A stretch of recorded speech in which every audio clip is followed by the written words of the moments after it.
जय गुरु जी। संगत जी आ जाइए।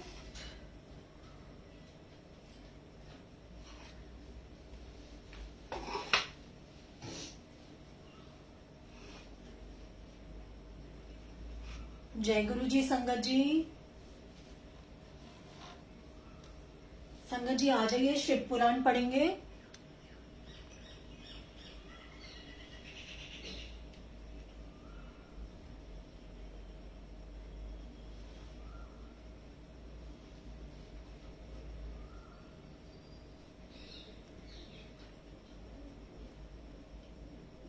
संगत जी आ जाइए। जय गुरु जी। मैं वेट करती हूँ, संगत आ जाएगी फिर शुरू करूंगी। संगत जी शुरू करनी है शिव पुराण, जल्दी आइए प्लीज।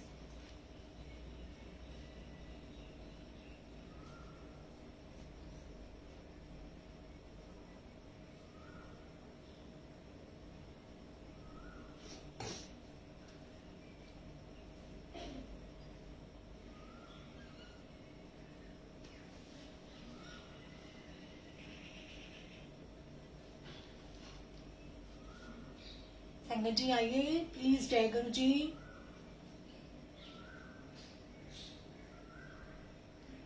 शिव पुराण पढ़ेंगे। संगत जी आ जाइए।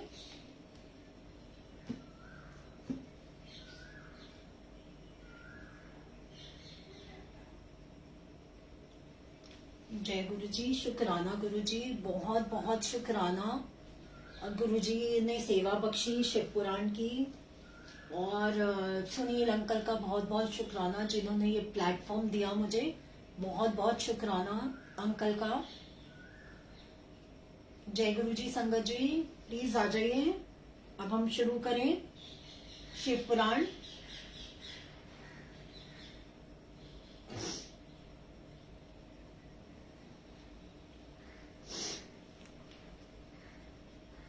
मैं स्टार्ट कर दूं शिव पुराण?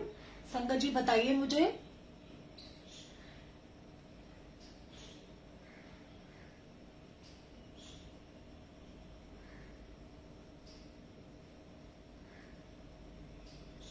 चलिए, जब तक संगत आती है मैं एक लाइट बंद करती हूँ यहाँ की। मुझे ऐसा लग रहा है लाइट ज्यादा है।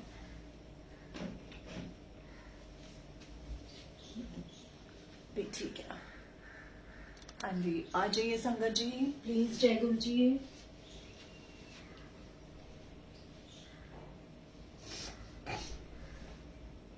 चलिए मैं शुरू कर रही हूँ श्री शिव पुराण। जय गुरु जी। शिव नाम जप तथा भस्म धारण की महिमा, त्रिपुंड के देवता और स्थान आदि का प्रतिपादन। ऋषि बोले, महाभाग व्यास शिष्य सूत जी, आपको नमस्कार है। अब आप उस परम उत्तम भस्म महात्मा का ही वर्णन कीजिए।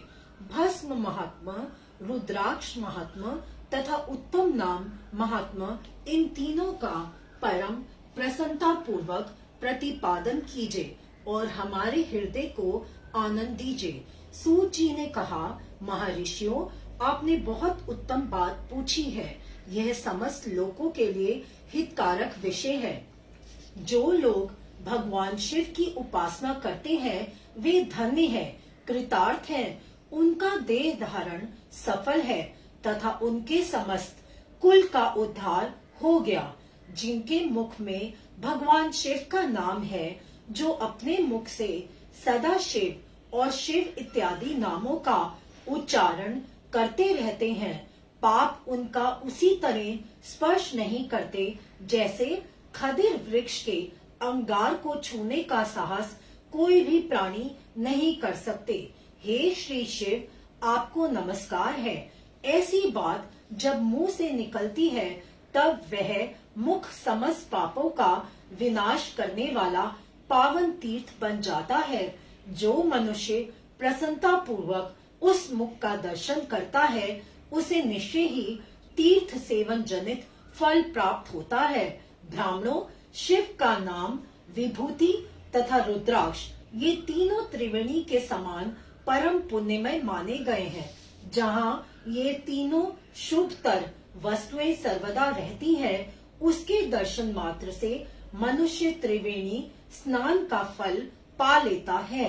भगवान शिव का नाम गंगा है, विभूति यमुना मानी गई है तथा रुद्राक्ष को सरस्वती कहा गया है।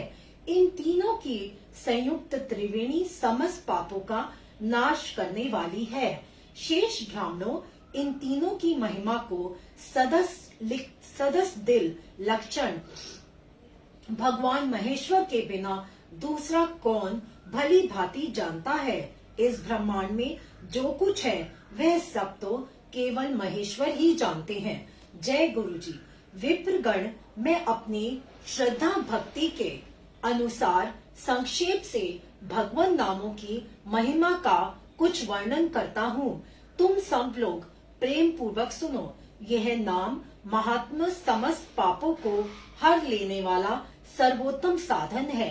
शिव इस नाम रूपी दावा नल से महान पातक रूपी पर्वत अनायास ही भस्म हो जाता है। यह सत्य है, इसमें संशय नहीं है। शौनक, पाप मूलक जो नाना प्रकार के दुख हैं, वह एकमात्र शिव नाम से ही नष्ट होने वाले हैं। दूसरे साधनों से संपूर्ण यत्न करने पर भी पूर्णता नष्ट नहीं होते हैं। जो मनुष्य इस भूतल पर सदा भगवान शिव के नामों के जप में ही लगा हुआ है, वह वेदों का ज्ञाता है, वह पुण्य आत्मा है, वह धन्यवाद का पात्र है तथा वह विद्वान माना गया है। मुनि जिनका शिव नाम जप में विश्वास है, उनके द्वारा शिव नाम जप में विश्वास है, उनके द्वारा आचरित नाना प्रकार के धर्म तत्काल फल देने के लिए उत्सुक हो जाते हैं। महर्षि, भगवान शिव के नाम से जितने पाप नष्ट होते हैं, उतने पाप मनुष्य इस भूतल पर कर नहीं सकते। जो शिव नाम रूपी नौका पर आरूढ़ हो संसार रूपी समुद्र को पार करते हैं, उनके जन्म मरण रूप संसार के मूलभूत वे सारे पाप निश्चय ही नष्ट हो जाते हैं। महामुने, संसार के मूलभूत पातक रूपी पापों का शिव नाम रूपी कुठार से निश्चय ही नाश हो जाता है। जो पाप रूपी दावानल से पीड़ित है, उन्हें शिव नाम रूपी अमृत का पान करना चाहिए। पापों के दावानल से दग्ध होने वाले लोगों को उस शिव नामामृत के बिना शांति नहीं मिल सकती। जय गुरु जी।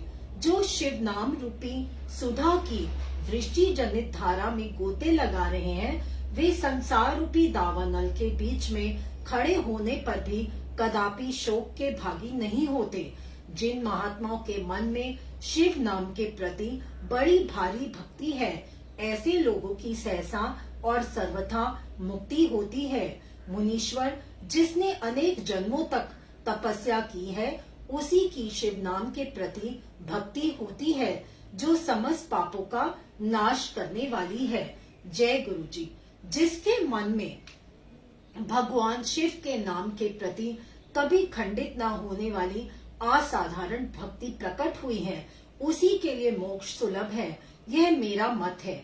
जो अनेक पाप करके भी भगवान शिव के नाम जप में आदर पूर्वक लग गया है, वह समस्त पापों से मुक्त हो ही जाता है, इसमें संशय नहीं है। जैसे वन में दावानल से दग्ध हुए वृक्ष भस्म हो जाते हैं, उसी प्रकार शिव नाम रूपी दावानल से दग्ध होकर उस समय तक के सारे पाप भस्म हो जाते हैं। शौनक, जिसके अंग नित्य भस्म लगाने से पवित्र हो गए हैं तथा जो शिव नाम जप का आदर करने लगा है, वह घोर संसार सागर को भी पार कर ही लेता है। संपूर्ण वेदों का अवलोकन करके पूर्ववर्ती महर्षियों ने यही निश्चित किया है कि भगवान शिव के नाम का जप संसार सागर को पार करने के लिए सर्वोत्तम उपाय है। जय गुरु जी। मुनिवरों, अधिक कहने से क्या लाभ। मैं शिव नाम के सर्व पापाहारी महात्मा का एक ही श्लोक में वर्णन करता हूँ। भगवान शंकर के एक नाम में भी पाप हरण की जितनी शक्ति है, उतना पातक मनुष्य कभी कर ही नहीं सकता। मुने, पूर्व काल में महापापी राजा इंद्रधुन ने शिव नाम के प्रभाव से ही उत्तम सदगति प्राप्त की थी। इसी तरह कोई ब्राह्मण युवती भी जो बहुत पाप कर चुकी थी, शिव नाम के प्रभाव से ही उत्तम गति को प्राप्त हुई। द्विजवरों, इस प्रकार मैंने तुमसे भगवान नाम के उत्तम महात्म का वर्णन किया है। अब तुम भस्म कहा महात्म सुनो, जो समस्त पावन वस्तुओं को भी पावन करने वाला है। जय गुरु जी। महर्षियों, भस्म संपूर्ण मंगलों को देने वाला तथा उत्तम है। उसके दो भेद बताए गए हैं। उन भेदों का मैं वर्णन करता हूँ, सावधान होकर सुनो। एक को महाभस्म जानना चाहिए और दूसरे को स्वलप भस्म। महाभस्म के भी अनेक भेद हैं। वह 3 प्रकार का कहा गया है, श्रौत, स्मार्त और लौकिक। स्वलप भस्म के भी बहुत से भेदों का वर्णन किया गया है। श्रौत और स्मार्त भस्म को केवल द्विजों के ही उपयोग में आने के योग्य कहा गया है।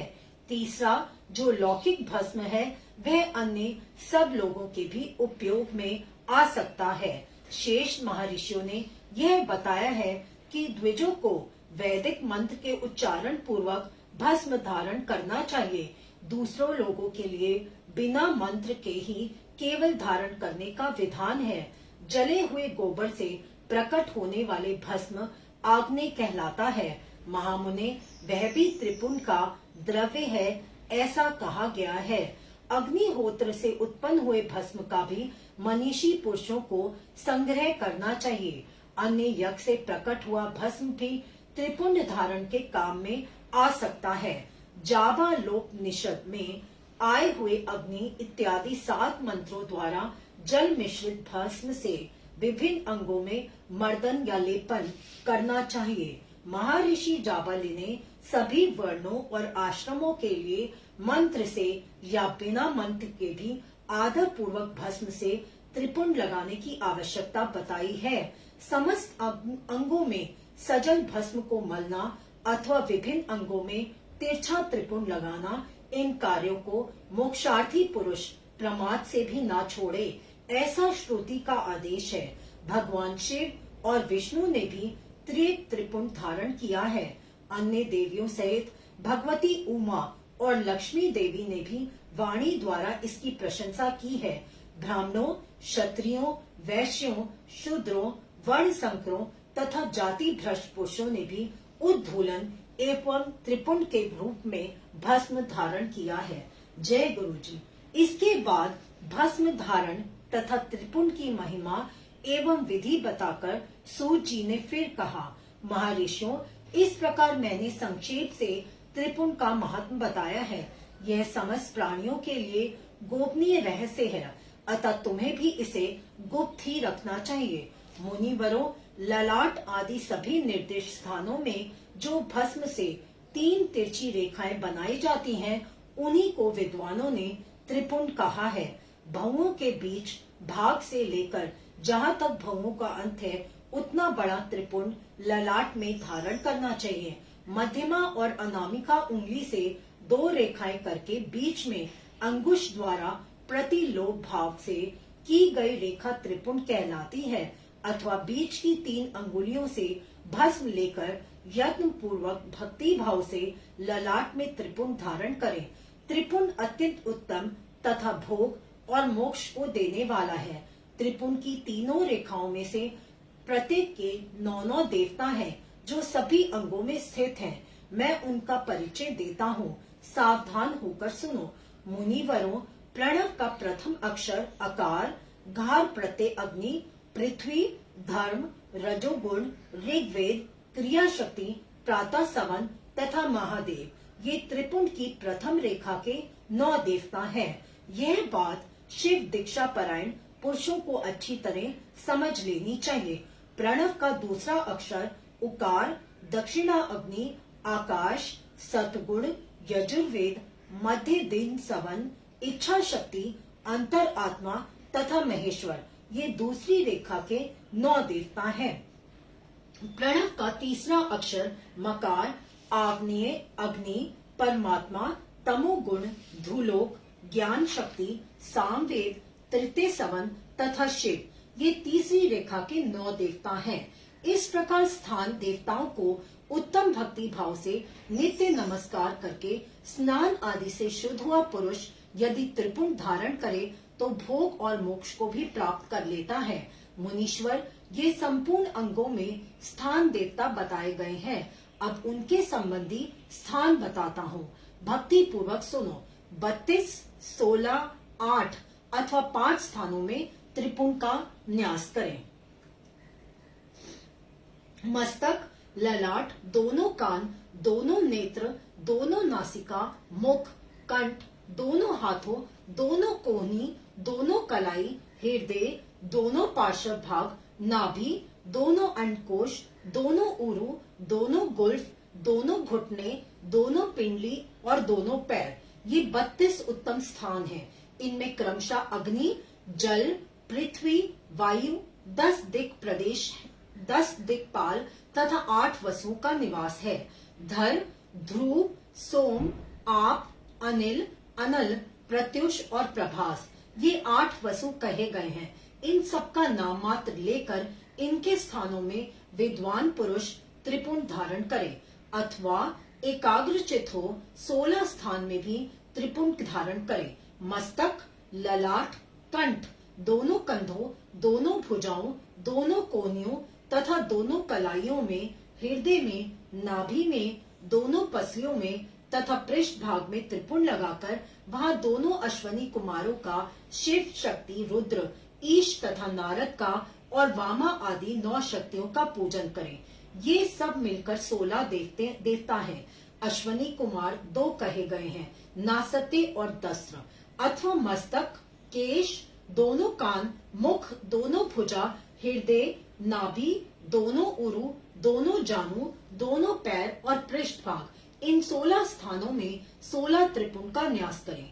मस्तक में शिव, केश में चंद्रमा, दोनों कानों में रुद्र और ब्रह्मा, मुख में विघ्नराज गणेश, दोनों भुजाओं में विष्णु और लक्ष्मी, हृदय में शंभु, नाभि में प्रजापति, दोनों उरुओं में नाग और नाग कन्याएं, दोनों घुटनों में ऋषि कन्याएं, दोनों पैरों में समुद्र तथा विशाल पृष्ठ भाग में संपूर्ण तीर्थ देवता रूप से विराजमान है।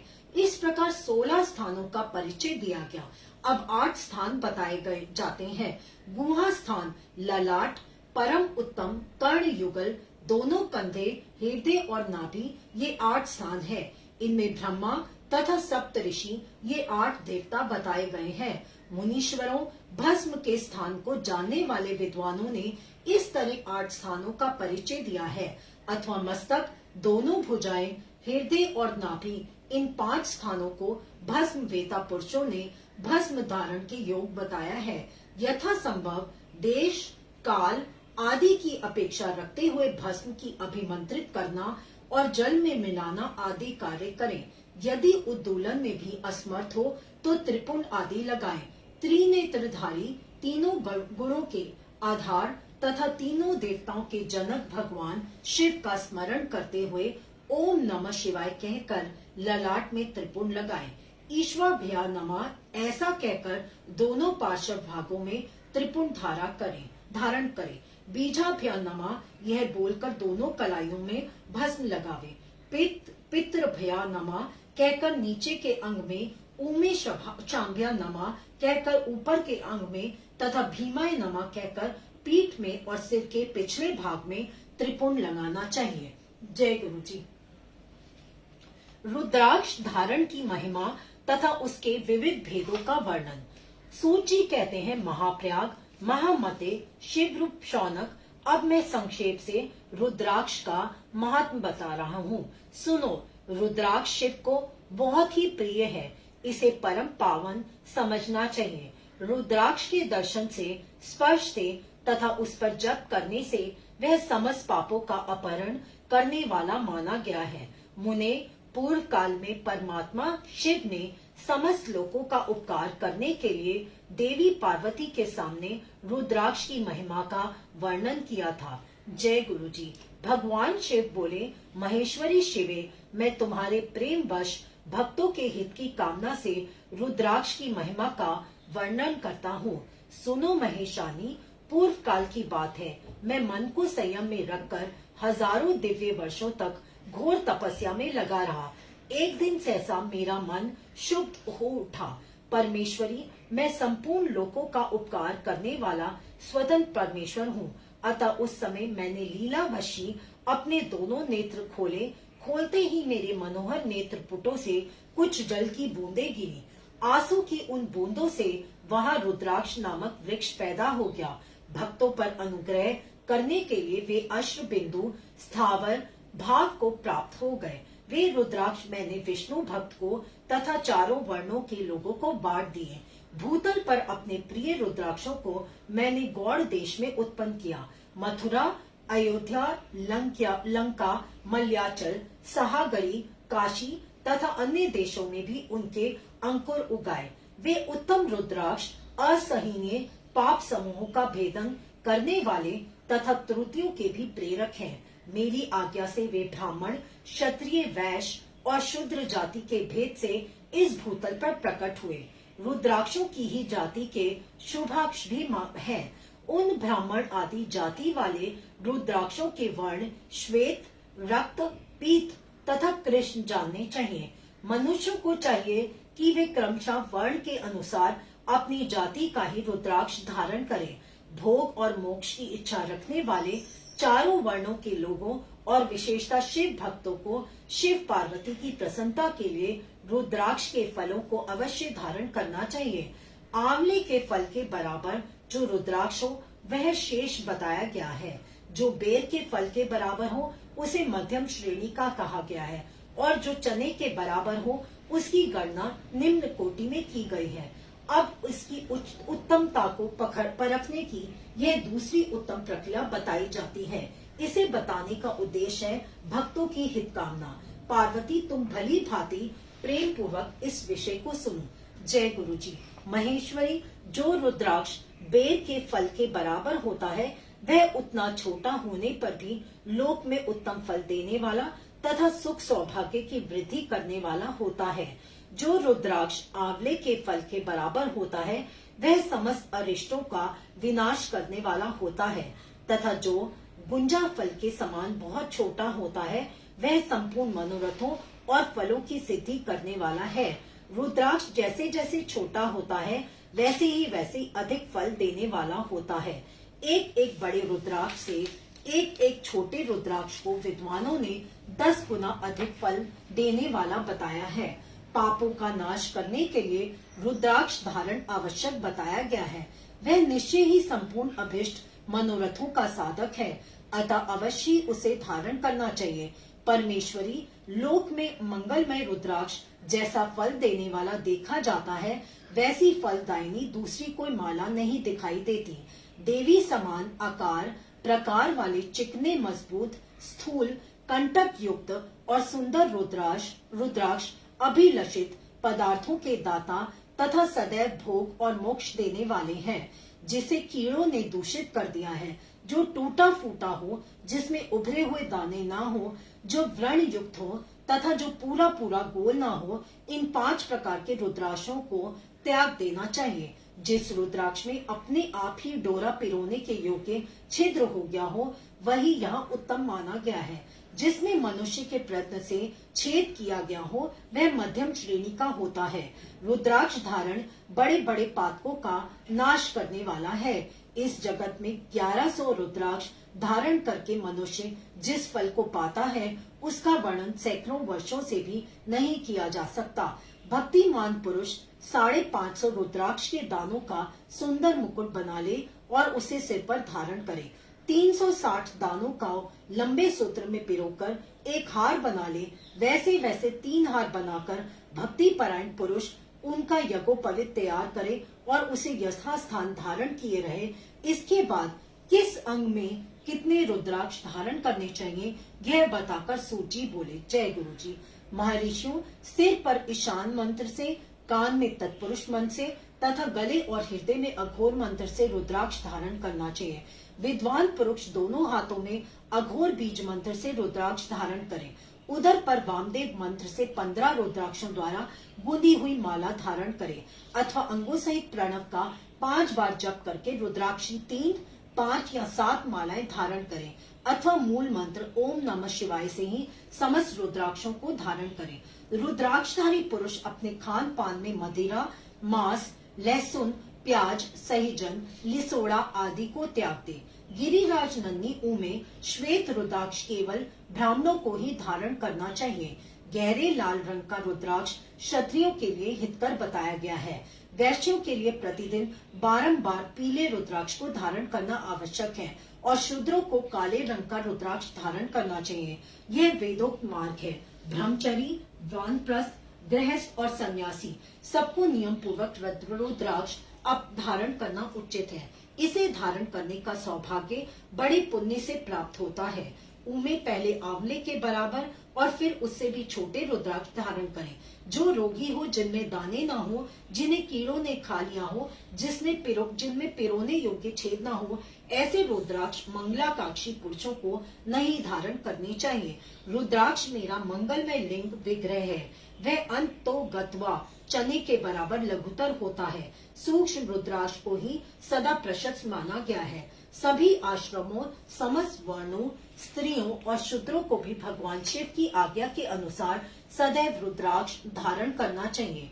यतियों के लिए प्रणव के उच्चारण पूर्वक रुद्राक्ष धारण का विधान है, जिसके ललाट में त्रिपुंड लगा हो तथा सभी अंग ललाट में त्रिपुंड और सभी अंग रुद्राक्ष से विभूषित हो तथा जो मृत्युंजय मंत्र का जप कर रहा हो, उसका दर्शन करने से साक्षात रुद्र के दर्शन का फल प्राप्त होता है।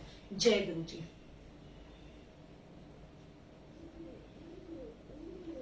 पार्वती, रुद्राक्ष अनेक प्रकार के बताए गए हैं। मैं उनके भेदों का वर्णन करता हूँ। वे भेद भोग और मोक्ष रूप फल देने वाले हैं। तुम उत्तम भक्ति भाव से उनका निश्चय सुनो। एक मुख वाला रुद्राक्ष साक्षात शिव का स्वरूप है। वह भोग और मोक्ष रूपी फल प्रदान करता है। जहाँ रुद्राक्ष की पूजा होती है, वहाँ से लक्ष्मी दूर नहीं हो जाती। उस स्थान के सारे उपद्रव नष्ट हो जाते हैं तथा वहाँ रहने वाले लोगों की संपूर्ण कामनाएं पूर्ण होती हैं। 2 मुख वाला रुद्राक्ष देव देवेश्वर कहा गया है। वह संपूर्ण कामनाओं और फलों को देने वाला है। 3 मुख वाला रुद्राक्ष सदा साक्षात साधन का फल देने वाला है। उसके प्रभाव से सारी विद्याएं प्रतिष्ठित होती हैं। 4 मुख वाला रुद्राक्ष साक्षात ब्रह्मा का रूप है। वह दर्शन और स्पर्श से शीघ्र ही धर्म, अर्थ, काम और मोक्ष इन चारों पुरुषार्थों को देने वाला है। 5 मुख वाला रुद्राक्ष साक्षात कालाग्नि स्वरूप है। वह सब कुछ करने में समर्थ है। सबको मुक्ति देने वाला तथा संपूर्ण मनोवांछित फल प्रदान करने वाला है। पंचमुख रुद्राक्ष समस्त पापों को दूर कर देता है। 6 मुखों वाला रुद्राक्ष कार्तिकेय का स्वरूप है। यदि दाहिनी बाह में उसे धारण किया जाए तो धारण करने वाला मनुष्य ब्रह्म हत्या आदि पापों से मुक्त हो जाता है। इसमें संशय नहीं। महेश्वरी 7 मुख वाला रुद्राक्ष अनग स्वरूप और अनग नाम से ही प्रसिद्ध है। देव ऋषि इसको धारण करने से दरिद्र भी ऐश्वर्यशाली हो जाता है। 8 मुख वाला रुद्राक्ष अष्टमूर्ति भैरव रूप है।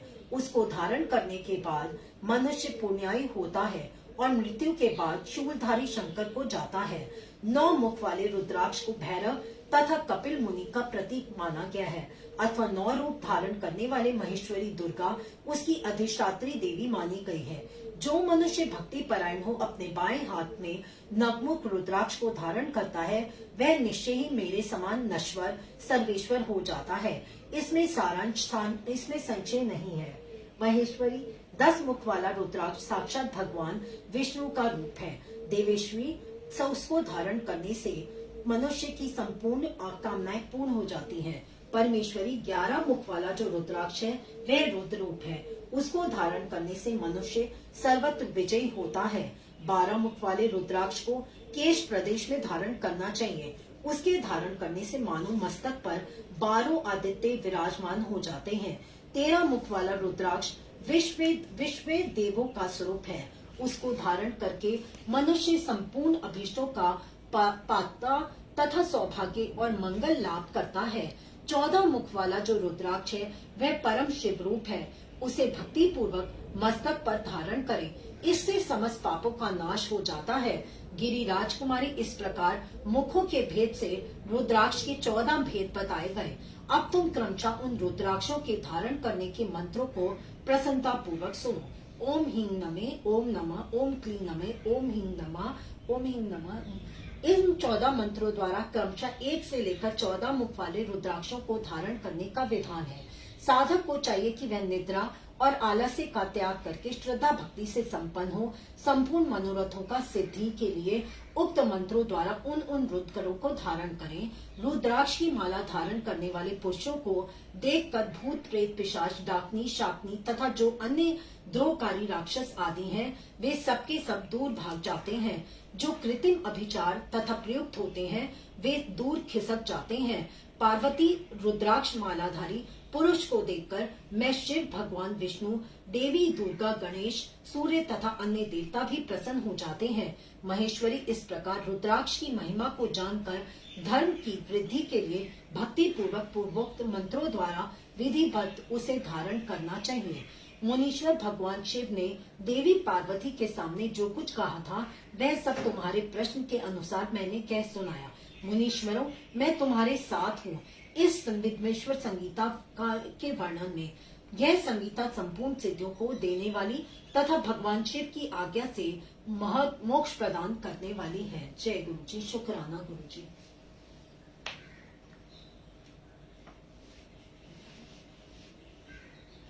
रुद्र संगीता प्रथम खंड। ऋषियों के प्रश्न के उत्तर में नारद ब्रह्मा संवाद की अवतारणा करते हुए सूत जी का उन्हें नारद मोह का प्रसंग सुनाना, काम विजय के गर्व से युक्त हुए नारद का शिव, ब्रह्मा तथा विष्णु के पास जाकर अपने तप का प्रभाव बताना, जो विश्व की उत्पत्ति, स्थिति और लय आदि के एकमात्र कारण है। गौरी गिरी राजकुमारी उमा के पति हैं, तत्वज्ञ हैं, जिनकी कीर्ति का कहीं अंत नहीं है, जो माया के आश्रय होकर भी उससे अत्यंत दूर हैं तथा जिनका स्वरूप अचिंत्य है। उन विलंबों स्वरूप भगवान शिव को मैं प्रणाम करता हूँ। मैं स्वभाव से ही उन अनादि शांत स्वरूप एकमात्र पुरुषोत्तम शिव की वंदना करता हूँ, जो अपनी माया से इस संपूर्ण शिव की सृष्टि करके आकाश की भांति इसके भीतर और बाहर भी स्थित है। जैसे लोहा चुंबक से आकृष्ट होकर उनके पास ही लटका रहता है, उसी प्रकार ये सारा जगत सदा सब ओर जिसके आसपास ही भ्रमण करते हैं, जिन्होंने अपने से ही इस प्रपंच को रचने की विधि बताई थी, जो सबके भीतर अंतर्यामी रूप से विराजमान है तथा जिनका अपना स्वरूप अत्यंत गुण है, उन भगवान शिव की मैं सादर वंदना करता हूँ। व्यास जी कहते हैं, जगत के पिता भगवान शिव, जगन माता कल्याणकारी पार्वती तथा उनके पुत्र गणेश जी को नमस्कार करके हम इस पुराण का वर्णन करते हैं। एक समय की बात है, नैमिषारण्य में निवास करने वाले शौनक आदि सभी मुनियों ने उत्तम भक्ति भाव के साथ सूत जी ने कहा। ऋषि बोले, महाभाग सूत जी, विद्वेश्वर संगीता जो साधे साधन खंड नाम वाली शुभ एवं उत्तम कथा है, उसे हम लोगों ने सुन लिया। उसका आदि भाग बहुत ही रमणीय है तथा वह शिव भक्तों पर भगवान शिव का वात्सल्य स्नेह प्रकट करने वाली है। विद्वान, अब आप भगवान शिव के परम उत्तम स्वरूप का वर्णन कीजिए, साथ ही शिव और पार्वती के दिव्य चरित्रों का पूर्ण रूप से श्रवण कराइए। हम पूछते हैं, निर्गुण महेश्वर लोक में सगुण रूप कैसे धारण करते हैं? हम सब लोग विचार करने पर भी शिव के तत्व को नहीं समझ पाते। सृष्टि के पहले भगवान शिव किस प्रकार अपने स्वरूप से स्थित होते हैं, फिर सृष्टि के मध्य काल में वे भगवान किस तरह क्रीड़ा करते हैं और सृष्टि कल्प का अंत होने पर भी महेश्वर देव किस रूप में स्थित रहते हैं। लोक कल्याणकारी शंकर कैसे प्रसन्न होते हैं और प्रसन्न हुए महेश्वर उत्तम फल प्रदान करते हैं। और यह सब हमसे कहिए। हमने सुना है कि भगवान शिव शीघ्र प्रसन्न हो जाते हैं। वे भगवान बड़े दयालु हैं, इसके अपने भक्तों का कष्ट नहीं देख सकते। ब्रह्मा, विष्णु और महेश ये तीन देवता शिव के ही अंग से उत्पन्न हुए हैं। उनके प्राकट्य की कथा तथा उनके विशेष चरित्रों का वर्णन कीजिए। प्रभु, आप उम्र के आविर्भाव और विवाह की भी कथा कहिए। विशेषता उनके गृहस्थ धन का और अन्य लीलाओं का भी हम वर्णन कीजिए। निष्पाप सूत जी, आपको ये सब और दूसरी बातें जो अवश्य कहनी चाहिए। सूत जी ने कहा, मुनीश्वरों, आप लोगों ने बड़ी उत्तम बात पूछी है। भगवान सदाशिव की कथा में आप लोगों की जो आंतरिक निष्ठा हुई है, इसके लिए आप धन्यवाद के पात्र हैं। ब्राह्मणों, भगवान शंकर का गुणगान है। भगवान शंकर का गुणगान सात्विक, राजस और तामस तीनों ही प्रकृति के मनुष्यों को सदा आनंद प्रदान करने वाला है। पशुओं की हिंसा करने वाला निष्ठुर कसाई के सिवा दूसरा कौन पुरुष उस गुणानुवाद को सुनने से ऊब सकता है, जिनके मन में कोई तृष्णा नहीं है। ऐसे महात्मा पुरुष भगवान शिव के इन गुणों का गान करते हैं, क्योंकि वह गुण वाली संसार रूपी रोग की दवा है। हमारे मन कानों को प्रिय भगा लगने वाली और संपूर्ण मनोरथों को देने वाली है। ब्राह्मणों, आप लोगों के प्रश्न अनुसार मैं यथा बुद्धि प्रयत्न पूर्वक शिव परमात्मा का वर्णन करता हूँ। आप आदर पूर्वक सुने। शिव, आप लोग पूछ रहे हैं, उसी प्रकार देव ऋषि नारद जी शिव रूपी भगवान विष्णु से प्रेरित होकर अपने पिता से पूछा था। अपने पुत्र नारद का प्रश्न सुनकर शिव भक्त ब्रह्मा जी का चित्त प्रसन्न हो गया और वे उन मुनि शिरोमणि को हर्ष प्रदान करते हुए प्रेम पूर्वक भगवान शिव के यश का गान करने लगी। एक समय की बात है, मुनि शिरोमणि विप्रवर नारद जी ने, जो ब्रह्मा जी के पुत्र हैं, विनीत चित्त की तपस्या में मन लगाया। बड़ी शोभा से संपन्न दिखाई देता था। उसके निकट देव नदी गंगा निरंतर वेग पूर्वक बहती थी।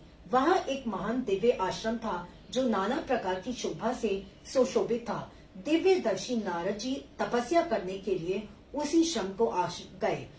उस गुफा को देखकर मुनिवर नारद जी बड़े प्रसन्न हुए और सुदीर्घ काल तक बड़ी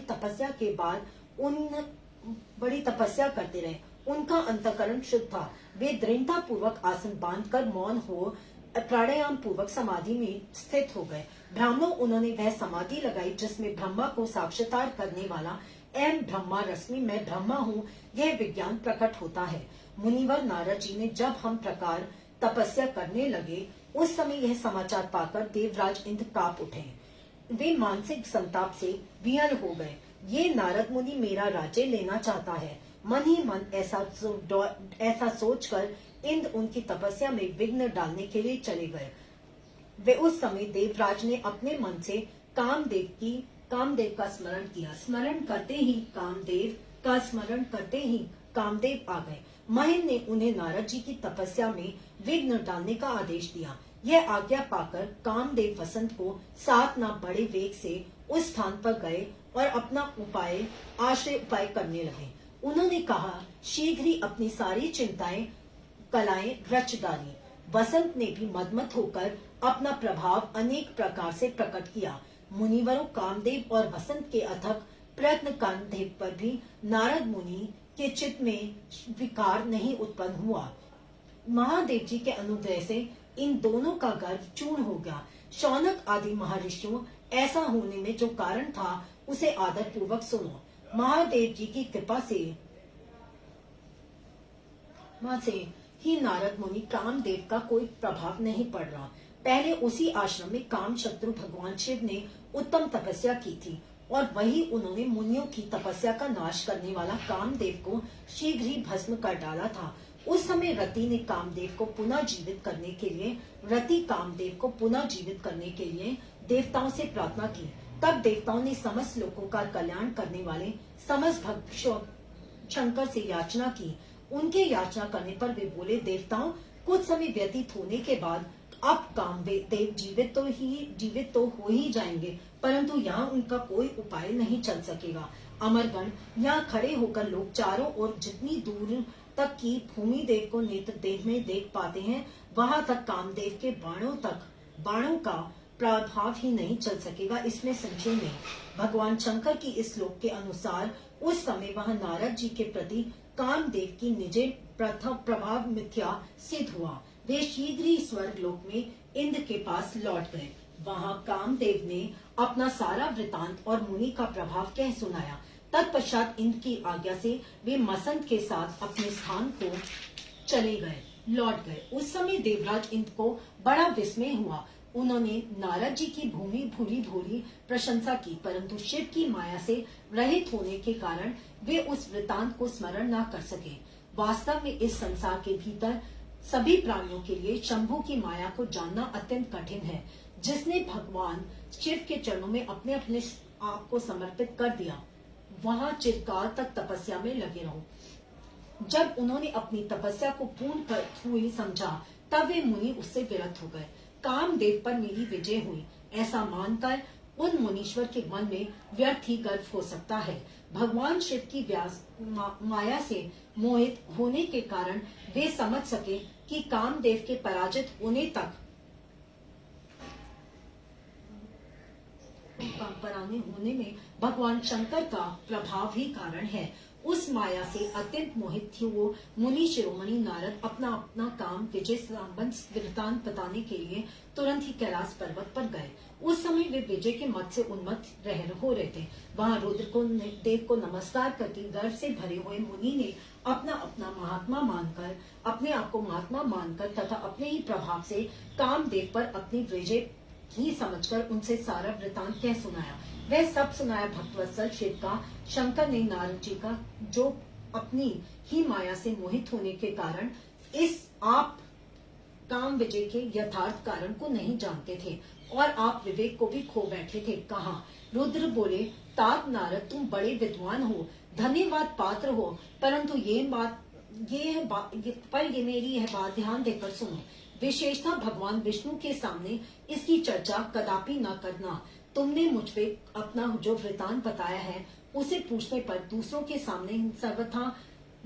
सामने न कहना। यह सिद्धि साधना वृतांत सर्वथा गुप्त रखनी चाहिए, इसे कभी किस पर प्रकट नहीं करना चाहिए। इसलिए अधिक और देकर मैं तुम्हें यह शिक्षा देता हूँ, क्योंकि तुम भगवान विष्णु के भक्त हो और उनके भक्त होते हुए भी मेरे अत्यंत अनुगामी हो। इस प्रकार बहुत कुछ कहकर संसार की सृष्टि करने वाले भगवान रुद्र ने नारद जी को शिक्षा दी। अपने वृतांत को गुप्त रखने के लिए उन्होंने प्राणायाम बताया, परंतु वे तो शिव की माया से मोहित थे, इसलिए उन्होंने उनकी दी हुई शिक्षा को अपने लिए हितकर बताया गया। तदंतर महाशिरोमणि नारद मूलंकर गए। वहां ब्रह्मा जी को नमस्कार करके उन्होंने कहा, पिताजी, मैंने अपने तपोबल से कामदेव को जीत लिया है। उनकी वह बात सुनकर ब्रह्मा जी भगवान शिव के चरणानंद बिंदु का चिंतन करते हुए सारे वृतांत को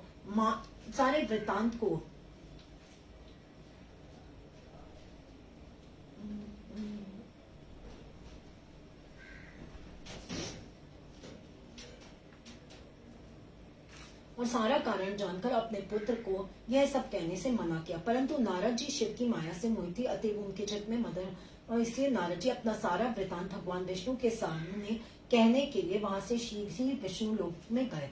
नारद मुनि को आते देखकर भगवान शिव बड़े आदर से उठे और शीघ्र ही आगे बढ़कर उन्होंने मुनिवर को हृदय में लगा लिया। मुनिवर के आगमन का क्या हेतु है, इसका उन्हें पहले से ही पता चला था नारद जी को अपने आसन पर बिठाकर भगवान शिव के चरणानंद बिंदु का चिंतन करके श्री हरि ने क्या कहा। उस भगवान विष्णु ने कहा, तात कहाँ से आते हो, यहाँ किसलिए तुम्हारा आगमन हुआ है। मुनिशेष, तुम धन्य हो, तुम्हारे शुभ आगमन से मैं पवित्र हो गया।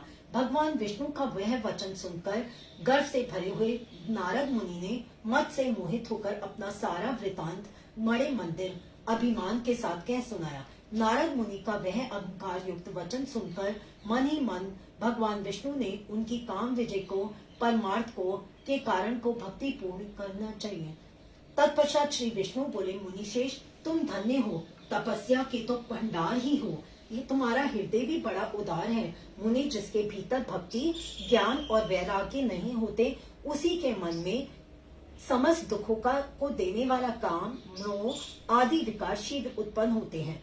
तुम तो नैष्ठिक ब्रह्मचारी हो और सदा ज्ञान वैराग्य से युक्त रहते हो, फिर तुम में काम विकार कैसे आ सकते हैं। तुमने तो जन्म से निर्विकार तथा शुद्ध निर्विकार है बुद्धि वाले हो। श्री हरि की कही हुई ऐसी बहुत सी बातें सुनकर मुनि शिरोमणि नारद जोर जोर से हंसने लगे और मन ही मन भावुक भगवान को प्रणाम करके इस प्रकार बोले।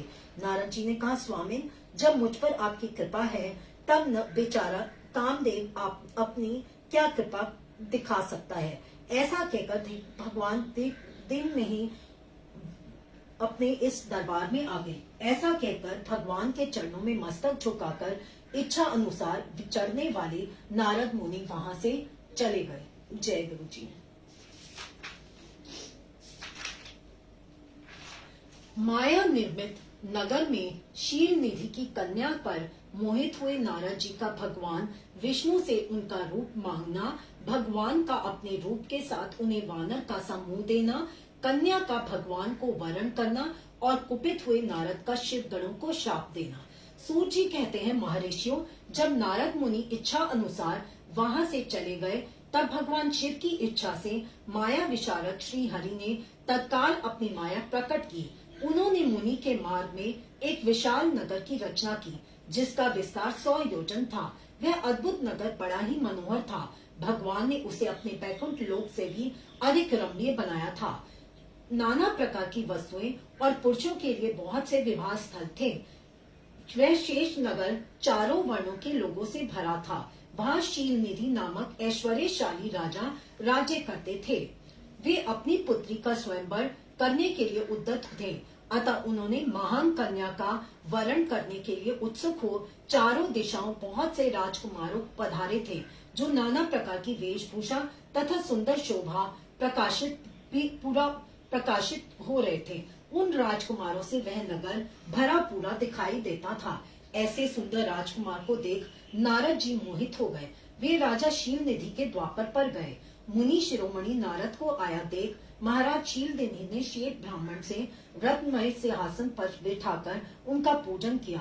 तत्पश्चात अपनी सुंदरी कन्या को, जिसका नाम श्रीमती था, बुलवाया और उससे नारद जी के चरणों में प्रणाम करवाया। उस कन्या को देखकर नारद मुनि चकित हो गए और बोले, राजन, यह देव कन्या के सामने सुंदरी महाभाग कन्या कौन है? उनकी यह बात सुनकर राजा ने हाथ जोड़कर कहा, मुने, यह मेरी पुत्री है। इसका नाम श्रीमती है। अब इसके विवाह का दूसरा समय आ गया है, अतः अब यह अपने लिए सुंदर वर चुनने के लिए प्रकार के शुभ लक्षण के लिए इस राजा के इस प्रकार पूछने पर काम से विहल हुए मुनिशेष नारद उस कन्या को प्राप्त करने की इच्छा मन में लिए राजा को संबोधित करके इस प्रकार बोले, भूपाल, आपकी यह पुत्री समस्त शुभ लक्षणों से संपन्न है, परम सौभाग्यशाली है। अपने महान लक्ष्मी की भांति समस्त गुणों की आगार है। इसका भावी पति निश्चय ही भगवान शंकर के समीप है। वैभवशाली सर्वेश्वर, किसी से पराजित न होने वाली, काम विजयी तथा गौरवपूर्ण, सर्वसाधारण, संपूर्ण देवताओं में श्रेष्ठ होगा। ऐसा कहकर राजा से विदा ले इच्छा अनुसार विचरने वाले नारद मुनि ने वहां से चल दिए। वे काम के वशीभूत हो गए थे। शिव की माया ने उन्हें विशेष मोह में डाल दिया था। वे मुनि मन ही मन सोचने लगे कि मैं इस राजकुमारी को कैसे प्राप्त करूं।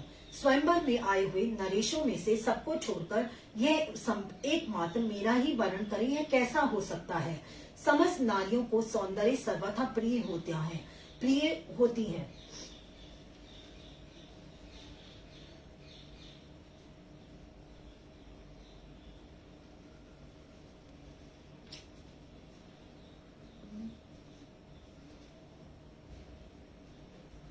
सौंदर्य को देखकर ही वह प्रसन्नता पूर्वक मेरे अधीन हो सकती है, इसमें संशय नहीं है। ऐसा विचार कर काम से विहल हुए मुनिवर नारद भगवान विष्णु का रूप ग्रहण करने के लिए तत्काल उनके लोक में जा पहुंचे। वहां भगवान विष्णु को प्रणाम करके वे इस प्रकार बोले, भगवान, मैं एकांत में आपसे अपना सारा वृतांत कहूंगा। तब बहुत अच्छा कहकर लक्ष्मीपति श्री हरि नारद के पास साथ एकांत में जा बैठे और बोले, मुनि, अब आप अपनी बात कहिए। तब नारद जी ने कहा, भगवान, आपके भक्त जो राजा शील निधि हैं, वे सदा धर्म पालन में तत्पर रहते हैं। उनकी एक विशाल लोचना कन्या है जो बहुत ही सुंदरी है। उसका नाम श्रीमती है।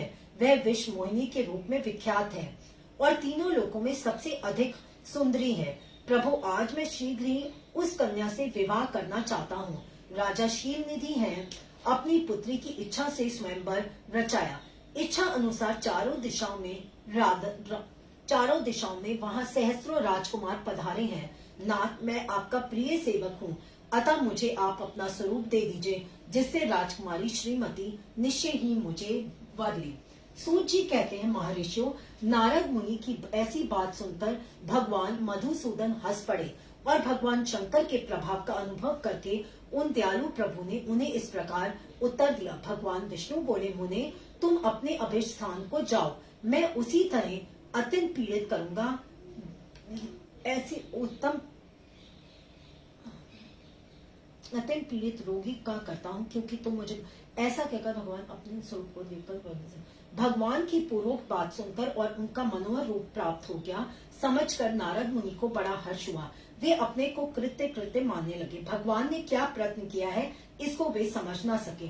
तदंतर मुनिश्रेष्ठ नारद शीघ्र ही उस स्थान पर जा पहुंचे जहाँ राजा शीलनिधि ने राजकुमारों से भरी हुई स्वयंवर सभा का आयोजन किया है था। वे प्रवरों राजपुत्रों से घिरी हुई वह दिव्य स्वयंवर सभा दूसरी इंद्र सभा के समान अत्यंत शोभा पा रही थी। नारद जी ने उस राज्य सभा में जा बैठे और वहां बैठकर प्रसन्न मन से बार बार यही सोचने लगे कि मैं भगवान विष्णु के समान रूप धारण किए हुए हूँ, अतः वह राजकुमारी अवश्य मेरा ही वरण करेगी, दूसरे का नहीं। मुनिश्रेष्ठ नारद को यह ज्ञात नहीं था कि मेरा मुंह कितना कुरूप है। उस सभा में बैठे हुए सब मनुष्यों ने मुनि को उनके पूर्व रूप में ही देखा। राजकुमार आदि कोई भी उनके रूप परिवर्तन रहस्य को न जान सके। दो पार्षद आए थे जो ब्राह्मण का रूप धारण करके गुण भाव वहां बैठे थे। वे ही नारद जी के रूप परिवर्तन के उत्तम भेद को जानते थे। मुनि को कामावेश से मूढ़ हुआ जान ये दोनों पार्षद निकट गए और आपस में बातचीत करने लगे, उनकी हंसी उड़ाने लगे, परंतु मुनि तो काम से विहल हो रहे थे। अतः उन्होंने उनकी यथार्थ बात भी प्राप्त करने की इच्छा से उसके आगमन की प्रतीक्षा करने लगे। इसी बीच में वह सुंदरी राजकन्या स्त्रियों से घिरी हुई अंतःपुर से वहां आई। उसने अपने हाथ में सोने की एक सुंदर माला ले रखी थी। वह शुभ लक्षणा राजकुमारी स्वयंवर के मध्य भाग में लक्ष्मी के समान खड़ी हुई अपूर्व शोभा पा रही थी। उत्तम व्रत का पालन करने वाली वह भूप कन्या माला हाथ में लेकर अपने मन के अनुरूप वर का अन्वेषण करती हुई सारी सभा में भ्रमण करने लगी। नारद मुनि का भगवान विष्णु के समान शरीर और वानर जैसा मुंह देखकर वह कुपित हो गई और उनकी ओर से दृष्टि हटाकर प्रसन्न मन से दूसरी ओर चली गई।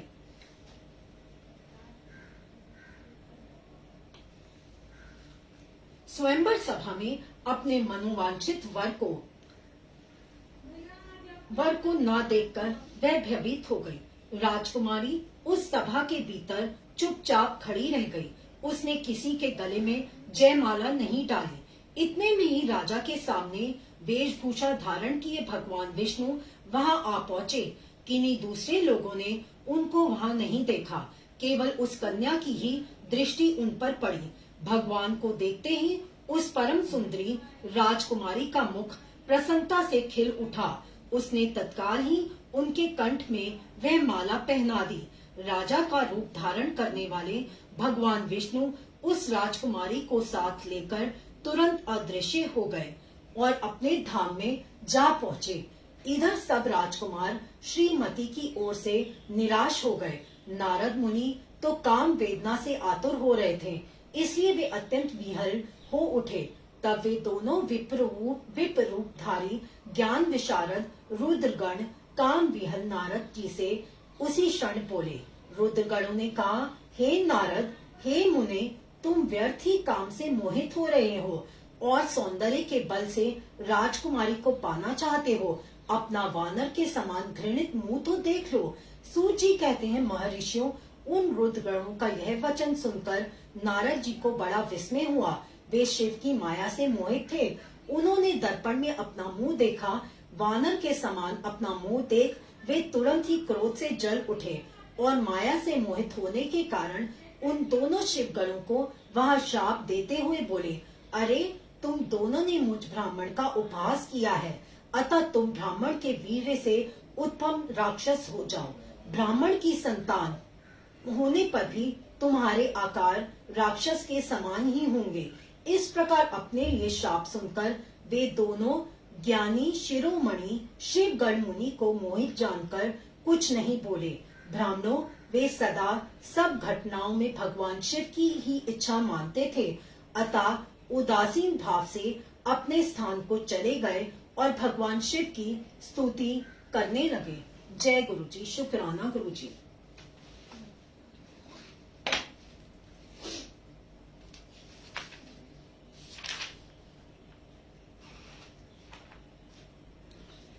नारद जी का भगवान विष्णु को क्रोध पूर्वक फटकारना और शाप देना, फिर माया के दूर हो जाने पर पश्चाताप पूर्वक भगवान के चरणों में गिरना और शुद्धि का उपाय पूछना तथा भगवान विष्णु का उन्हें समझा बुझाकर शिव का महात्म्य जानने के लिए ब्रह्मा जी के पास जाने का आदेश और शिव के भजन का उपदेश देना।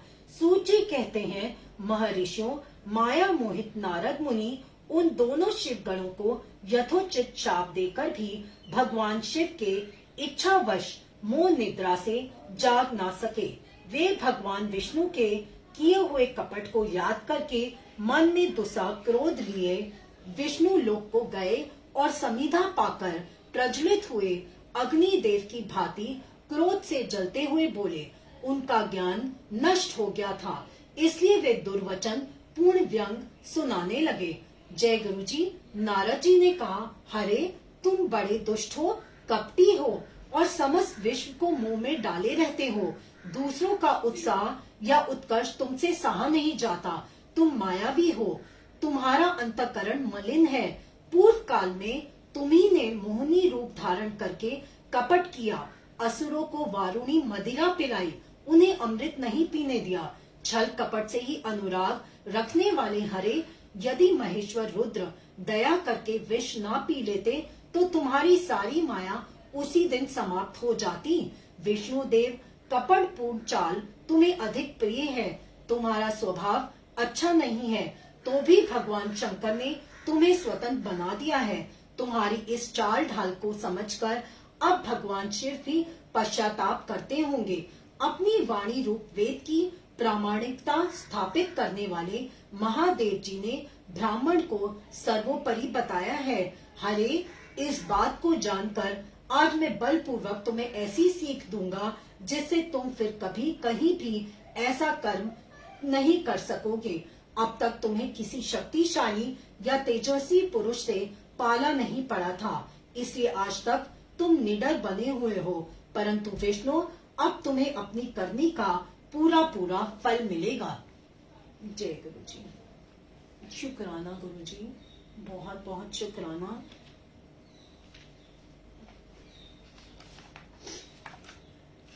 बहुत बहुत शुक्राना गुरु जी। ओम नमः शिवाय। शिव जी सदा सहाय। ओम नमः शिवाय। गुरु जी सदा सहाय। ओम नमः शिवाय। शिव जी सदा सहाय। ओम नमः शिवाय। गुरु जी सदा सहाय। ओम नमः शिवाय। शिव जी सदा सहाय।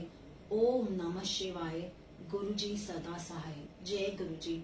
शुक्राना गुरु जी, बहुत बहुत शुक्राना गुरु जी। हर दिन हर पल शुक्राना, अनंतम शुक्राना गुरु जी। सेवा बख्शने का शुक्राना। संगत जी, कोई गलती हो गई हो मुझसे सेवा करते वक्त तो उसके लिए मैं माफी मांगती हूँ। अब गुरु जी, अगर कोई गलती हो गई हो सेवा करते हुए तो उसके लिए क्षमा कर दीजिए, बख्श दीजिए। जय गुरु जी। शुक्राना गुरु जी।